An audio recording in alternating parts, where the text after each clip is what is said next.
Math care চ্যানেলের পক্ষ থেকে সকলকে সুস্বাগতম। আশা করি তোমরা প্রত্যেকেই ভালো আছো। আজকে ক্লাস 6-এর গণিতের রায় ও মার্টিন সম্পাদিত প্রশ্ন বিচিত্রার তৃতীয় পর্বের যে প্রশ্ন, তার আজকে 2-এর প্রশ্নটি আলিপুরদুয়ার হাই স্কুল এইচএসের যে প্রশ্ন, তার 3-এর দাগ এবং 4-এর দাগের অঙ্কগুলি সুন্দর এবং সহজ সরল পদ্ধতিতে সমাধান করে দেখাবো। তাই ভিডিওটি প্রথম থেকে শেষ পর্যন্ত মনোযোগ সহকারে দেখে অঙ্কগুলি বোঝার চেষ্টা করবে এবং ভালোভাবে পরীক্ষার জন্য অনুশীলন করবে। আর যারা চ্যানেলটিতে নতুন হয়ে আছো তাদেরকে বলবো চ্যানেলটি অবশ্যই সাবস্ক্রাইব করে পাশে থাকবে এবং বেল আইকনটি দাবিয়ে নোটিফিকেশান অল করে রাখবে, যাতে করে এই ধরনের লেটেস্ট কোনো ভিডিও আপলোড করলে সবার আগে সবার প্রথম তোমার কাছে নোটিফিকেশান চলে যায়। আর যারা আগের থেকেই চ্যানেলটিকে সাবস্ক্রাইব করে রেখেছো তাদেরকে অসংখ্য অসংখ্য ধন্যবাদ। তো চলো শুরু করে দিই আজকের ভিডিও। প্রথমে 3-এর দাগের অঙ্ক দেখো। 3-এর দাগের অঙ্ক আছে, নিচের প্রশ্নগুলির উত্তর দাও। প্রতিটি প্রশ্ন 2 নম্বর করে, 2 গুণিত 3, এখানে 3টি করতে বলেছে তাই 2 গুণিত 3 সমান 6। এই 2 নম্বরের প্রশ্ন এগুলি প্রত্যেকটি।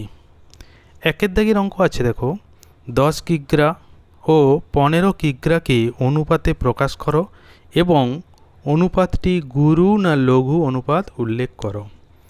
দেখো এখানে আরেকটা জিনিস বলে রাখি, অনুপাতে প্রকাশ করতে গেলে আমাদেরকে প্রথমেই দেখতে হবে যে সংখ্যার অনুপাত নির্ণয় করব সেই সংখ্যা দুটি সমজাতীয়, অর্থাৎ একই একক থাকতে হবে বা সমজাতীয় রাশি হতে হবে। যেমন এখানে দেওয়া আছে 10 কিগ্রা এবং 15 কিগ্রা।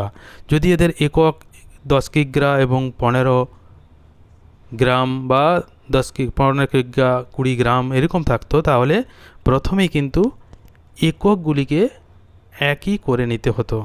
এখানে যেহেতু একক একই দেওয়া আছে তাই এদের শুধুমাত্র অনুপাত করলেই পেয়ে যাব। তাহলে 10 কিগ্রা ও 15 কিগ্রা এর অনুপাত। আমরা জানি অনুপাতে কোনো একক থাকে না, তাহলে 10 কিগ্রা এবং 15 কিগ্রার অনুপাত হবে 10:15। অনুপাতকে আবার আমরা ভগ্নাংশে লিখতে পারি, তাহলে 10/15। এবার এটাকে লঘিষ্ঠ আকারে করব। যদি 5 দিয়ে কাটি, 5 দুগুণে 10, 5 তিনে 15, সমান পেয়ে গেলাম 2:3। এই যে অনুপাত পেয়েছি 2:3, এই অনুপাতটি লঘু অনুপাত না গুরু অনুপাত দেখতে হবে। আরও একটি অনুপাত থাকে, সেটি হচ্ছে সাম্যানুপাত। লঘু অনুপাত হচ্ছে যে অনুপাতের প্রথম পদ অর্থাৎ পূর্ব পদটি ছোট, উত্তর পদ বড়, তাকে বলা হয় লঘু অনুপাত। আর যে অনুপাতের পূর্ব পদ বড়, উত্তর পদ ছোট, তাকে বলা হয় গুরু অনুপাত। এবং যেই অনুপাতে দুটি পদই সমান তাকে বলা হয় সাম্যানুপাত। অনুপাতের এই 3টি ভাগ আছে। তাহলে এখানে আমরা দেখছি পূর্ব পদ 2, উত্তর পদ 3, তাই এই অনুপাতটি একটি লঘু অনুপাত। অতএব অনুপাতটি একটি লঘু অনুপাত। খুব সহজেই হয়ে গেল। তারপরে 2-এর দাগের অঙ্কটি দেখো, 8 বছর 7 মাস 21 দিন গুণিত 9 সমান কত বছর কত মাস কত দিন। প্রথমে আমরা গুণ করে দেবো, তাহলে পেয়ে যাব কত বছর কত মাস কত দিন। খুবই সহজ। প্রথমে আমরা গুণ করব, 9কে 9, 9 দুগুণে 18, 189 দিন। তারপর 7 লং 63, এটি মাস। তারপর 9 8 9 72, এটি বছর। তাহলে পেয়ে গেলাম 72 বছর 63 মাস 189 দিন। এইবার প্রথমে আমরা এখান থেকে করে করে আসবো। কীরকম? 189 দিন আমরা জানি 30 দিনে 1 মাস, তাহলে 30 দিনের থেকে যদি বেশি থাকে সেখান থেকে মাস কিছু আসবে। তাহলে 30 দিয়ে প্রথমে 189কে আমরা ভাগ করে দিই। 6 দিলাম, 3 ছক 18, 9 দিন। তাহলে 6 মাস 9 দিন পেলাম, 189 দিন সমান। এই 6 মাস 63 মাসের সঙ্গে আমরা যোগ করে দেবো। তাহলে চলে আসবে কত? 63, তার সাথে 6 মাস যোগ করব, 6 3 9, 69 মাস। এই 69 মাসকে আমরা আবার ভাগ করে দেব 12 দিয়ে, কারণ 12 মাসে 1 বছর। তাহলে এখান থেকে বছর বেরিয়ে চলে আসবে। 12 দিয়ে যদি ভাগ করি তাহলে হবে 5 12 60, হয়ে গেল 9। এইটা ছিল মাস, তাহলে 9 মাস থাকলো, 5 বছর হলো। এইখানে থাকলো 9 দিন, এইটি হয়েছিল আমার মাস। এই মাসটা আমি এর সাথে যোগ করেছি, পেয়েছি 69 মাস, তাকে 12 দিয়ে ভাগ করলাম, 5 বছর। এই 5 বছর আবার এই 72 বছরের সঙ্গে যোগ করে দেবো। তাহলে কত হবে? 72 আর 5 যোগ করে দিলে হয়ে যাবে 77 বছর। এবার এইখানে যদি আমরা এটাকে একটু সরল করে দিই, কীরকম আসবে? এখান থেকে সমান দিয়ে দেবো 72 বছর 63 মাস, 189 দিনকে আমি লিখে দিলাম প্রথমে 6 মাস 9 দিন। তাহলে এই 6 মাসকে সাথে যোগ করে দিলে পেয়ে যাব 72 বছর 63 6 69 মাস 9 দিন, যেটা আমরা হিসাব করেছিলাম, সমান এইখানে যে হিসাব করেছি 5 বছর পেয়েছি, 5 বছর 72-এর সঙ্গে যোগ হয়ে যাবে, সমান হয়ে যাবে 77 বছর 9 মাস 9 দিন। খুব সহজেই হিসাবটি হয়ে গেল। ঠিক আছে, তারপরে দেখো 3-এর দাগের 3-এর অঙ্ক, √36 প্লাস √25, কমা √49 প্লাস √9, কমা √4 প্লাস √16 কে মানের ঊর্ধ্বক্রমে সাজাও। ঊর্ধ্বক্রমে অর্থাৎ ছোট থেকে বড়, ঊর্ধ্বক্রমে মানে ছোট থেকে বড়। তাহলে ছোট থেকে বড় সাজাতে হবে। এই যে √36 প্লাস √25 এইটি একটি সংখ্যা, তারপরেরটি আরেকটি সংখ্যা, তারপরেরটি আরেকটি সংখ্যা। তাহলে প্রথমে এইগুলিকে আমি একটু সরল করে ছোট করে নেব, তারপর সেখান থেকে সাজিয়ে দেব ছোট থেকে বড় হিসাবে। দেখো প্রথমে √36 প্লাস √25, √36 সমান আমরা জানি 6 6 36, কারণ এটা নামতায় আছে, তাহলে 6, 25 সেটাও নামতায় আছে, 5 5 25, তাহলে 6 5 পেয়ে গেলাম 11। পরেরটি যদি সরল করি 7 7 49 যুক্ত 3 3 9 সমান হয়ে গেল 10। তারপরেরটি যদি করি 4 √4 মানে 2 2 4, 4 4 16 সমান হয়ে গেল 6। তাহলে এবার মানের ঊর্ধ্বক্রমে সাজালে পাবো এইটি সবচেয়ে ছোট, তারপরে এটি, তারপরে এটি। এই যে 6 এইটি সমান হচ্ছে যে সংখ্যাটি দেওয়া ছিল 10 সমান হবে এটি, 11 মানে এটি। তাহলে আমরা এখান থেকে লিখে দেবো মানের ঊর্ধ্বক্রমে সাজিয়ে পাই সবচেয়ে ছোট √4 প্লাস √16, তারপর √49 প্লাস √9 এবং সবথেকে বড় √36 প্লাস √25। এইবার এই যে মানের ঊর্ধ্বক্রমে সাজিয়ে পাই লিখেছি, এটাকে আমরা চিহ্ন দিয়েও লিখতে পারি, তখন কিন্তু এই মানের ঊর্ধ্বক্রমে সাজিয়ে পাই কথাটা না লিখলেও হবে। সবথেকে ছোট এটি, তার থেকে বড় এটি, তার থেকে বড় এটা, তখন আমরা ওই লেস দেন গ্রেটার দেন যে চিহ্ন সেই চিহ্ন দিয়েও লিখে দিতে পারি। ঠিক আছে, খুবই সহজ অঙ্ক। তারপরে 3-এর দাগের 4-এর অঙ্ক দেখো, 2 7 9 4 6 1 3 8 এই রকম একটি বড় সংখ্যা দেওয়া আছে। এই সংখ্যাটিতে 9-এর স্থানীয় মান ও প্রকৃত মানের পার্থক্য কত? তাহলে প্রথমে আমাকে 9-এর স্থানীয় মান কত দেখতে হবে এবং প্রকৃত মান কত সেটাও দেখতে হবে। তারপর তাদের পার্থক্য অর্থাৎ বিয়োগ করলে বিয়োগফলটি পেয়ে যাব। এখানে 9-এর স্থানীয় মান এবং প্রকৃত মানের পার্থক্য হিসেব করতে হবে। তাহলে 9-এর স্থানীয় মান দেখতে গেলে আমাকে দেখতে হবে 9 কোন স্থানে আছে। তাহলে প্রথমে সংখ্যাটিকে আমি একক দশক করে সাজিয়ে নিই। একক, দশক, শতক, হাজার, অযুত, লক্ষ, নিযুত, কোটি। তাহলে এখানে 9টি আছে দেখো লক্ষর ঘরে। তাহলে 9-এর স্থানীয় মান হয়ে গেল 9 লক্ষ, অর্থাৎ 9-এর পরে 1 2 3 4 5টি শূন্য পাবো। তাহলে এখানে লিখে দিই 9-এর স্থানীয় মান সমান 9 1 2 3 4 5 5টি শূন্য 9 লক্ষ। 9-এর প্রকৃত মান আমরা জানি যে কোনো সংখ্যার ভিতরে যে কোনো অঙ্কের প্রকৃত মান সেই অঙ্কটি হয়। তাহলে 9-এর প্রকৃত মান সবসময় 9, সে যেখানেই থাক। এককের ঘরে থাকলে 9, দশকের ঘরে থাকলেও 9 এবং কোটির ঘরে থাকলেও 9, সেটা হচ্ছে প্রকৃত মান। এবার এই দুটি মানের পার্থক্য বের করতে হবে। তাহলে বিয়োগ করে দিই, বিযুক্ত চিহ্ন দিলাম। 9 9 একে 10, হাতে 1, 1 কত দিলে 10, 9 দিতে, হাতে 1, আবার 1 কত দিলে 10, 9 দিতে, আবার হাতে 1, 1 কত দিলে 10, 9 দিতে, আবার 1, 1 কত দিলে 10, 9 দিতে, হাতে 1, 1 কত দিলে 9, 8 দিতে। তাহলে স্থানীয় মান ও প্রকৃত মানের পার্থক্য পেয়ে গেলাম। স্থানীয় মান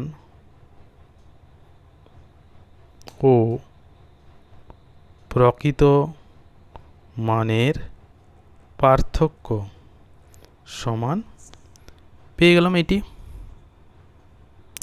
খুবই সহজ অঙ্কটি, ঠিক আছে। তাহলে দেখো 3-এর দাগের অঙ্কগুলি খুব সহজেই বোঝা গেল, তাই ভিডিওটি শেয়ার করে বন্ধুদের দেখার সুযোগ করে দেবে। এরপরে 4-এর দাগের অঙ্ক দেখো। নিচের প্রশ্নগুলির উত্তর দাও। এখানে যে কোনো 4টি বলেছে এবং প্রত্যেকটি প্রশ্নের মান 3 নম্বর করে। 3 গুণিত 4, যেহেতু এখানে 4টি করতে বলেছে, 3 4 12। এই প্রশ্নগুলি এখানে প্রত্যেকটি সুন্দর সহজভাবে সমাধান করে দেব। প্রথমে দেখো 1-এর দাগের অঙ্ক আছে। দুটি সংখ্যার লসাগু ও গসাগু যথাক্রমে 280 ও 8। সংখ্যা দুটির একটি 56 হলে অপরটি কত? তাহলে সংখ্যা দুটির লসাগু দেওয়া আছে 280, গসাগু দেওয়া আছে 8। একটি সংখ্যা 56 হলে অপর সংখ্যাটি কত, এটি নির্ণয় করতে হবে। তাহলে এখানে দেওয়া আছে সংখ্যা দুটির লসাগু সমান 280, সংখ্যা দুটির গসাগু সমান 8। এইবার আমরা একটা সূত্র জানি যে দুটি সংখ্যার লসাগু গুণিত গসাগু সমান সংখ্যা দুটির গুণফল। তাহলে লসাগু গসাগুর গুণফল যত হবে সংখ্যা দুটির গুণফল একই হবে। তাহলে লসাগু গসাগু গুণ করতে যে গুণফল পাবো, সংখ্যা দুটির গুণফল যদি একই হয়, একটি সংখ্যা তার মধ্যে দেওয়া আছে, তাহলে ভাগ করে দিলে অপর সংখ্যাটি পেয়ে যাব। তাহলে এখান থেকে সংখ্যা দুটির গুণফল পেয়ে যাব। তাহলে লসাগু গুণিত গসাগু সমান 280 গুণিত 8। গুণ না করে আমি এখানে রেখে দিলাম, পরে গুণটা একদম শেষে গিয়ে করব। তাহলে লসাগু গুণিত গসাগু সমান 280 গুণিত 8। অতএব সংখ্যা দুটির গুণফল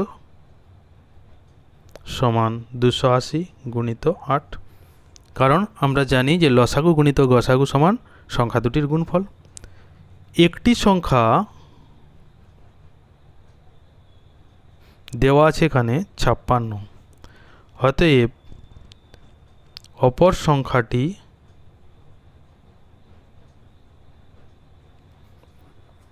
সমান একটি সংখ্যা দিয়ে ভাগ করে দেবো, তাহলে 280 গুণিত 8 ভাজিত 56, 8 7 56, 7 দিয়ে কাটলে 4 7 28 সমান 40। তাহলে অপর সংখ্যাটি পেয়ে গেলাম 40। এখানে এই যে সংখ্যা দুটির গুণফল দেওয়া আছে, এখানটা আমরা লিখে দেবো, যেহেতু লসাগু গুণিত গসাগু সমান সংখ্যা দুটির গুণফল, এটা হয় আমরা জানি। ঠিক আছে, তাহলে একটি সংখ্যা 56 দিয়েছিল, অপর সংখ্যাটি আমরা পেয়ে গেলাম 40। খুব সহজেই অঙ্কটি হয়ে গেল। ঠিক আছে,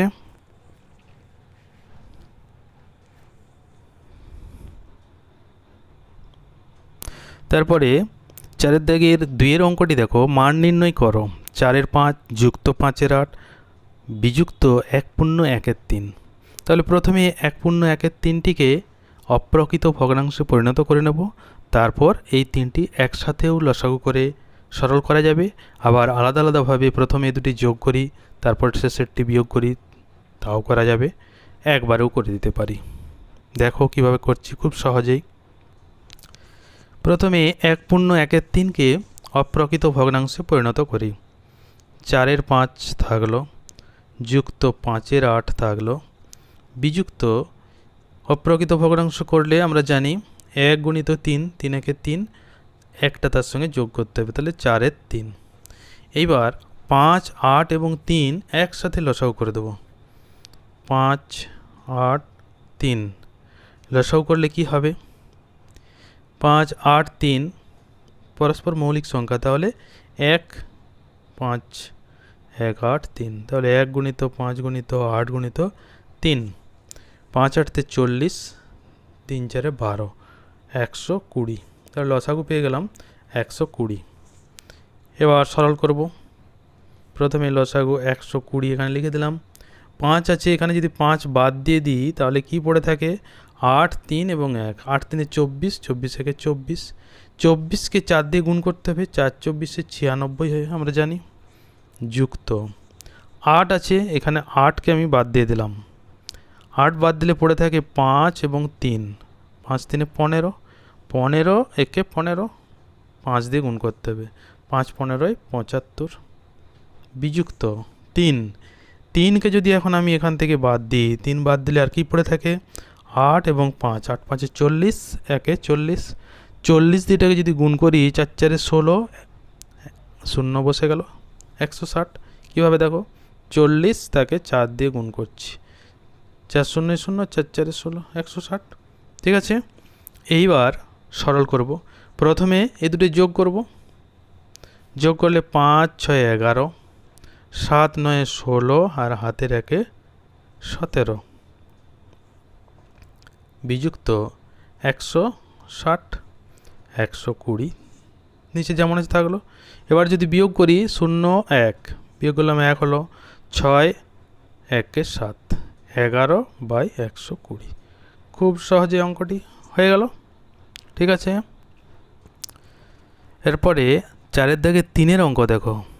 প্রথমে আছে সরল করো, তারপরে অথবা দিয়ে আরও একটি আছে, অর্থাৎ দুটি সরল করা এখানে দেওয়া আছে। প্রথমেরটি আছে 3 8 ভাজিত 2 3, এর 1 9, এর 1 16। এইটিকে প্রথমে আমাকে সরল করতে হবে। কিভাবে করছি দেখো। 3 8 ভাজিত 2 3, এর 1 9, এর 1 16। সরল করার নিয়মে আমরা প্রথমেই জানি এর থাকলে সেটি করতে হয় সবার প্রথমে, যেহেতু এখানে ব্র্যাকেট নেই। এর অর্থ আমরা জানি গুণ। তাহলে সবার প্রথমে আমরা 3 8 ভাজিত 2 3 গুণিত 1 9। এবার এইখানে যেহেতু ভাজিত চিহ্ন আছে তাই প্রথমে আমি এখানে একটি ব্র্যাকেট দিলাম, কারণ 2 3 গুণিত 1 9। এই এর মান হচ্ছে গুণিত 1 16। এইবার এইটি আমি একটু গুণ করে সরল করে দেব। 2 8 2 16 কাটাকাটি হলো। এইবার থাকলো এখানে 3 গুণিত 9 গুণিত 8, নিচে উপরে থাকলো 1। এবার ভাগ চিহ্নের পর এই পুরোটি আছে। ভাগ চিহ্ন হলে আমরা জানি ভগ্নাংশের নিয়মে ভাগ হচ্ছে প্রথমে ভগ্নাংশ বা পূর্ণ সংখ্যা যেটি আছে থাকে, ভাগ চিহ্নকে গুণ লিখব, পরের ভগ্নাংশ বা পূর্ণ সংখ্যা সেটি কিন্তু উল্টে যাবে, অর্থাৎ লবটি হর হয়ে যাবে, হরটি লব হবে। তাহলে এখানে আমরা 3 গুণিত 9 গুণিত 8, এই যে হরটি ছিল এটি লব হয়ে যাবে, 3 গুণিত 9 গুণিত 8, আর হর ছিল লব ছিল 1, সেটি হর হয়ে গেল 1। এবার এটাকে কাটাকাটি করি, 8 8 কেটে গেল, এখানে পড়ে থাকলো 3 3 9, 3 3 9, 9 9 81। খুব সহজে অঙ্কটি হয়ে গেল। তারপরে 3 দাগের আরও একটি সরল করা অথবা দিয়েছিল, সেটি হচ্ছে 4 পূর্ণ 2 3 ভাজিত 2 3 বিযুক্ত 3 8। এখানে প্রথমে যে মিশ্র ভগ্নাংশটি আছে তাকে অপ্রকৃত ভগ্নাংশে পরিণত করব, তারপর ভাগটি সবার প্রথমে কাজ, ভাগের কাজ, ভাগ হলে ভগ্নাংশ গুণ হয়ে পরেরটি উল্টে যায়, তারপর শেষে বিয়োগটি করব। প্রথমে অপ্রকৃত ভগ্নাংশে পরিণত করলে 4 3 12, 12 দিয়ে যোগ করলে 14/3 ভাজিত 2 3 বিযুক্ত 3 8। এবার ভাগটি প্রথমে করছি, 14/3 গুণিত, এটি উল্টে যাবে 3 2 বিযুক্ত 3 8। এটি সরল করলে 3 3 কেটে গেল, 7 2 14 সমান হয়ে যাবে 7 বিযুক্ত 3 8। তাহলে 7-এর নিচে 1 আছে আমরা জানি। এবার 1 আর 8-এর লসাগু হবে 8, 8 দিয়ে এটি গুণ হবে 8 7 56, বিয়োগ হয়ে যাবে 3 1 3, সমান হয়ে গেল, বিয়োগ করলে 53/8। এবার এটিকে আমরা পূর্ণ ভেঙে দেবো, 53 8 দিয়ে ভাগ করব, 6 8 48, বিয়োগ করলে 8 5 13, 6 পূর্ণ 5 8, সমান হয়ে গেল 6 পূর্ণ 5 8। খুবই সহজে অঙ্কটি হয়ে গেল। ঠিক আছে,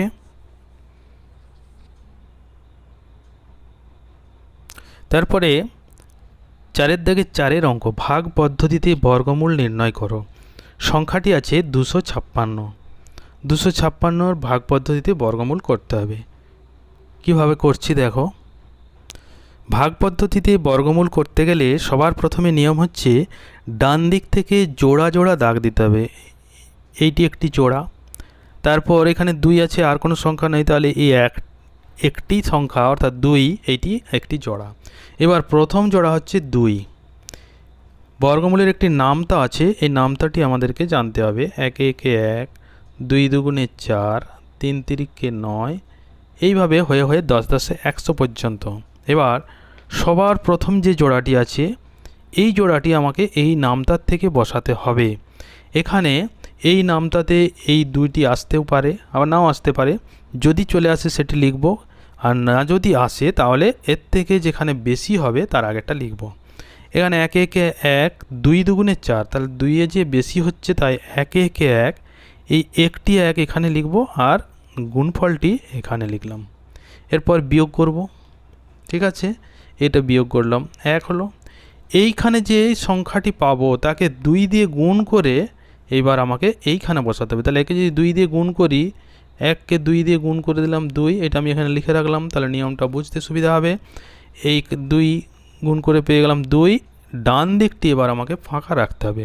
কারণ কি, এইখানে এবার সংখ্যা বসিয়ে গুণ করতে হবে। যদি 1 বসাই তাহলে 1 দিয়ে গুণ করব, 2 বসালে 2 দিয়ে গুণ করে এইখানে বসাতে হবে। এইখানে যদি আমি 1 দিই তাহলে হয়ে যাচ্ছে 21, 21কে যদি 1 দিয়ে গুণ করি, 1 দিয়ে গুণ করলাম তাহলে হয়ে গেল 21, কিন্তু আছে এখানে 1, তাহলে উপর থেকে আমাকে সংখ্যা নামাতে হবে ভাগের মতো নিয়মে।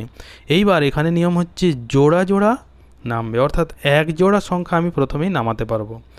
1 জোড়ার বেশি যদি নামাতে হয় তাহলে তখন আমাকে এখানে একটি শূন্য দিতে হবে, এখানেও একটি শূন্য পেয়ে যাব। যেমন ভাগের অঙ্কে নিয়মে আছে যে একটির বেশি সংখ্যা নামাতে গেলে উপর থেকে একটি শূন্য বসাতে হয়, এখানেও ঠিক একইভাবে 1 জোড়ার বেশি যদি সংখ্যা নামাতে হয় তাহলে এখানে একটি শূন্য দিতে হবে, সেই শূন্যটি এখানে অটোমেটিক বসে যাবে। অর্থাৎ এখানে 10 হলে এখানে 20 হবে, এখানে যদি 20 থাকতো তাহলে এখানে 40 হতো।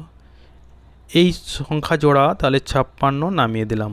এবার এই 2-এর পাশে 1 বসিয়েছিলাম, 21 হয়েছে। এবার 2 বসাবো, 2 দিয়ে গুণ করব, 2 2 4, 2 2 4, তিন বসাবো, 3 দিয়ে গুণ করব। এবার কত পর্যন্ত গুণ করে যাব? যতক্ষণ না 156 বা তার বেশি হয়। যেখানে বেশি হয়ে যাবে তার আগেরটা বসাবো, আর যদি এটা মিলে যায় তাহলে সেটাই বসিয়ে দেবো। এবার তার একটা নিয়ম আছে সহজ নিয়মটা কি? এখানে যেহেতু 6 আছে, আবার এটি বর্গমূল করতে বলেছে, তার মানে এখানে বর্গমূলটি মিলে যাবে। তাহলে মিলে যদি যায়, শেষে 6 আসবে, এই নামটা থেকে আমাকে দেখে নিতে হবে কোনটা কোনটা গুণ করলে, কারণ যে সংখ্যা বসাচ্ছি সে সংখ্যা দিয়েই গুণ করব। এইখানে যে নামতাটা ছিল 4 4 16, 6 আসতে পারে, আরেকটা 16 কোথায় আসতে পারে সেটা আমাকে দেখে নিতে হবে। 6 6 36, সেখানেও শেষে 6 আসতে পারে। তাহলে প্রথমে 4 দিয়ে দেখি, 4 বসালাম, 4 দিয়ে গুণ করব, 4 4 16, 4 দুগুণে 8, একে 9, 96, মিলেনি। তাহলে এবার 6 বসাবো, 2 6, পাশে 6, 6 6 36, 6 দুগুণে 12, 3 15, 6 দিয়ে কিন্তু মিলে গেছে, অর্থাৎ 156 এসে গেছে। 156 বসিয়ে দিলাম। এই 6 এইখানে বসিয়ে দিতে হবে। তাহলে বর্গমূল পেয়ে গেলাম আমি এই 16। অতএব নির্ণেয় বর্গমূল সমান 16। খুবই সহজে অঙ্কটি হয়ে গেল। ঠিক আছে, তারপরে দেখো 4 দাগের 5 অঙ্ক। দুটি ধনাত্মক সংখ্যার গুণফল 147। দুটি সংখ্যা, বড় সংখ্যাটি ছোট সংখ্যার 3 গুণ। সংখ্যা দুটি কি কি? তাহলে বড় সংখ্যাটি ছোট সংখ্যার 3 গুণ সংখ্যা দুটি নির্ণয় করতে হবে। দেখো কিভাবে করছি। সংখ্যা দুটির গুণফল দেওয়া আছে, লিখে রাখি। সংখ্যা দুটির গুণফল সমান 147। বড় সংখ্যাটি বলেছি ছোট সংখ্যার 3 গুণ, তাহলে এখান থেকে আমরা পাবো বড় সংখ্যা সমান 3 গুণিত ছোট সংখ্যা। এইবার এই যে গুণফল দেওয়া আছে 147, সেটি হচ্ছে ছোট সংখ্যা গুণিত বড় সংখ্যা সমান 147, এটি দেওয়া আছে। আবার এখানে পেলাম যে বড় সংখ্যা হচ্ছে 3 গুণিত ছোট সংখ্যা। তাহলে এই যে বড় সংখ্যা, এটা না লিখে আমি লিখতে পারি 3 গুণিত ছোট সংখ্যা। অতএব এই ছোট সংখ্যা থাকলো গুণিত, এইটার জায়গায় আমরা লিখতে পারি 3 গুণিত ছোট সংখ্যা সমান 147। আবার দেখো এখানে পেয়েছি ছোট সংখ্যা গুণিত 3 গুণিত ছোট সংখ্যা সমান 147। এই 3 যে সংখ্যাটা, আমি যদি ওইটাকে বের করে আনি কীরকম, যে 3 গুণিত ছোট সংখ্যা, এটাকে পুরোটাকে যদি মনে করি একটি সংখ্যা, তাহলে এই গুণফলটা কিভাবে পাবো? যেমন যদি বলি 3 গুণিত এখানে আরেকটি সংখ্যা লেখা আছে সমান হচ্ছে 15, তাহলে এইখানে যে সংখ্যাটা লেখা ছিল এই গোলটা, এটা কত হবে? আমরা 3 দিয়ে ভাগ করে দিলেই পেয়ে যাব। 15কে 3 দিয়ে ভাগ করে দিলে 5, তাহলে এটা 5, 3 5 15। এইখানেও সেরকম, যদি আমরা এই 3টে বাদ দিয়ে বাকি সংখ্যা দুটো লিখি, ছোট সংখ্যা গুণিত ছোট সংখ্যা, তাহলে কত? 3 দিয়ে এটাকে ভাগ করে দেবো। অতএব এখান থেকে পেয়ে যাব ছোট সংখ্যা গুণিত ছোট সংখ্যা সমান 147 ভাজিত 3, এটা ভাগ করে দিলে 3 4 12, 2 থাকে, 3 9 27, 49। এই দিকটা আমরা পেয়েছি এখন ছোট সংখ্যা গুণিত ছোট সংখ্যা সমান হচ্ছে 49। এই 49কে যদি আমি আবার একই সংখ্যার গুণফলে লিখে দিই, তাহলে এখান থেকে পেয়ে যাব ছোট সংখ্যা গুণিত ছোট সংখ্যা সমান 7 গুণিত 7। তাহলে ছোট সংখ্যাটা কত পেয়ে গেলাম? 7। অতএব ছোট সংখ্যা সমান 7। আর বড় সংখ্যাটা ছিল ছোট সংখ্যা 3 গুণ, অতএব বড় সংখ্যা সমান 7 গুণিত 3 সমান 21। অতএব সংখ্যা দুটি আমরা এখানে পেয়ে গেলাম, সংখ্যা দুটি সমান 7, 21, দুটি সংখ্যা পেয়ে গেলাম। ঠিক আছে, খুব সহজেই অঙ্কটি হয়ে গেল। আজকে এই পর্যন্তই।